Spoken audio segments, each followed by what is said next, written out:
Buenas tardes. Good afternoon. It's an honor to be here with you for this military honoring luncheon. Let me tell you why. In 1929, LULAC was founded in Corpus Christi, Texas. Half of the original founders were veterans. They had served their country in World War I, had came back, and had come back to signs that said, no Mexicans, no in, no dogs allowed, and were denied service. They had said, you know what, that's not tolerable after we served our country. And they formed LULAC to fight for the civil rights of all Latinos, but also those who have served their country in the uniform. Since that time, we have continued in our history.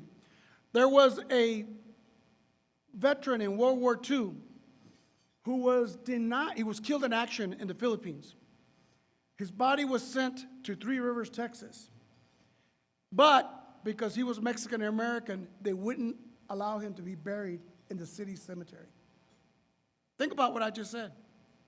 It took a senator from Texas named LBJ to get him interned at the Washington National Cemetery. And LULAC fought to make sure that no more cemeteries would ever be segregated for our men and women who had served in the military. Since that time, LULAC has continued to fight for those who wear the uniform of our country. I'll just give you some really quick, brief stops. I got a call, Ana Tapia is here in Killeen, Texas, that a soldier at Fort Hood was missing. She hadn't called her mother for 3 days. Mi hija siempre me llama.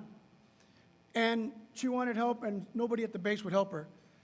So we took action, and as a result of that action, Vanessa Guillen became a national word.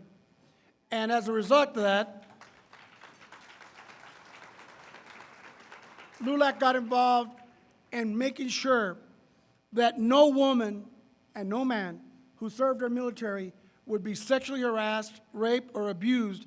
And President Biden, a week ago, just initiated and mandated that there would be outside prosecutors if that happened by anybody in the military.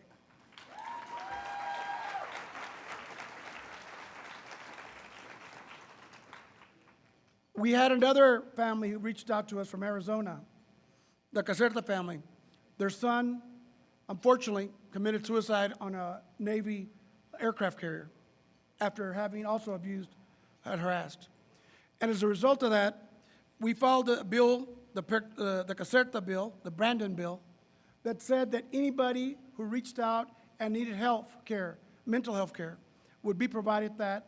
And that bill has become law, and now it has been implemented across the armed forces.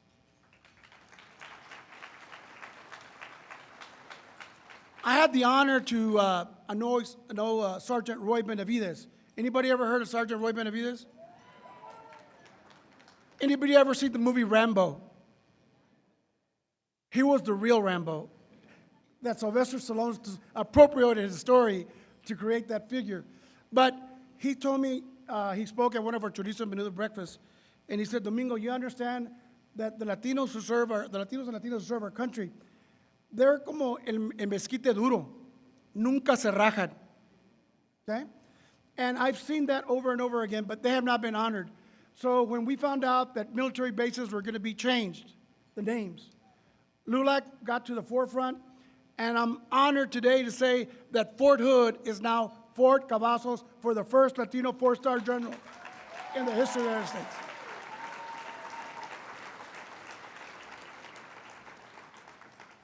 So we honor the men and women who serve our country. We will protect you when you're in the armed forces. We will support you when you become veterans. And I want to tell you, I had the honor of going and spending Veterans Day in Tijuana, Mexico, at the bunker, where over, I believe, 400 deported veterans, many of them Iraq and Afghan veterans, who have been deported. And through the efforts of LULAC members in Illinois, we were able to that day bring home Miguel Ortiz. Miguel, are you here? Stand up, please. He spent 4 years in Mexico. We were able to get a pardon from the governor of Illinois. We brought him home, but like we said, we are not going to leave any man or woman behind, and we want all our deported veterans to be brought back home and get the benefits they deserve.